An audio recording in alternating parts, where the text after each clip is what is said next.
very exciting journey for the company. I've only been on this journey for 2 years, and I think the role of we brand champions, which I like to think we all are in our various ways, whether we're on the agency side or whether we're actually in companies, is that our job is to polish the diamond. Our job sometimes is to take the rough diamond and to polish it and make it really gleam, and then pass that diamond on to the next person, because brands need to evolve over time.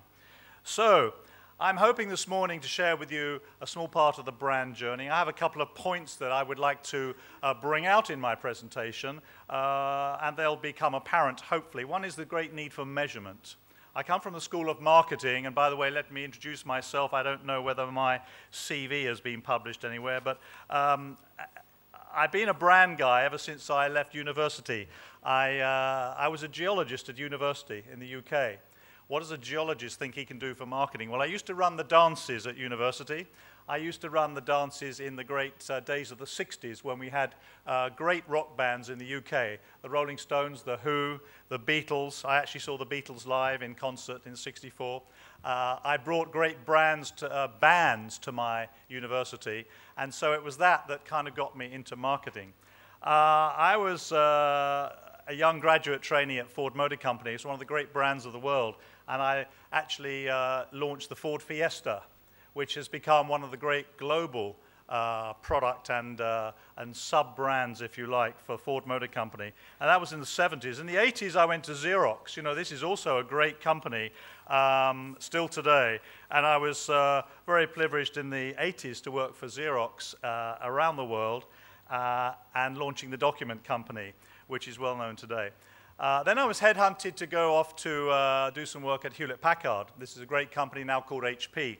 And I worked very closely with the CEO on the HP Invent brand positioning, repositioning a great company, modernizing it, taking it into the future. That was in the 90s.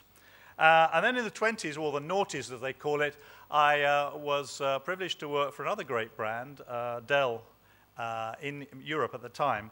And what's interesting about those companies is that each of those companies in the 70s, the 80s, the 90s, and the noughties has been on the Fortune Most Admired Companies list. In fact, each of them has won more than once the Fortune magazine's Most Admired Companies. Now, nothing to do with me, but it means something has rubbed off on me. Hopefully, I've learned a little bit on the way about developing great brands. And each of those companies, by the way, is in the Interbrand Global Top 100 Brands of the World list.